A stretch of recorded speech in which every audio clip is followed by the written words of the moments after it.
এখন আছি প্রিন্সেপ ঘাটে, বনগাঁ মাঝেরহাট লোকালে এসেছি। এখন এসে আমি প্রিন্সেপ ঘাটে দাঁড়িয়ে আছি। তো আমার উল্টো দিকে আছে গঙ্গা, তোমাদেরকে দেখাচ্ছি। এই দেখো গঙ্গা।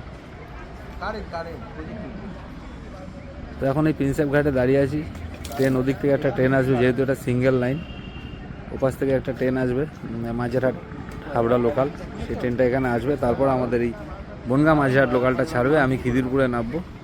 তো চলো, এই মুহূর্তে এখন ট্রেনের মধ্যেই আছি। আর কতক্ষণ লাগবে জানি না, ট্রেনটা ওদিক থেকে ছেড়েছে কিনা তাও জানি না। তো চলো, এই দেখো এটা হচ্ছে প্রিন্সেপ ঘাট রেল স্টেশন। অবশেষে প্রায় আধ ঘন্টা দাঁড়ানোর পর মাঝেরহাট হাবড়া লোকাল আসছে। তো অফিস যাওয়ার পথে এখানে প্রায় আধ ঘন্টা দাঁড়িয়ে থাকার এটা বিরক্তকর ব্যাপার। অফিসে সময় মতন ঢোকা যায় না। এখন এই যে এত লেট করে আসলো এই যে মাঝেরহাট হাবড়া লোকাল, যার জন্য আমাদের এখানে আধ ঘন্টা দাঁড়িয়ে থাকতে হলো বনগাঁ মাঝেরহাটটা। তো চলো, অবশেষে ইনি আসলেন। এখন আমরা এই ট্রেন ছাড়লে আমি খিদিরপুর নামবো, নেবে অফিস যাব।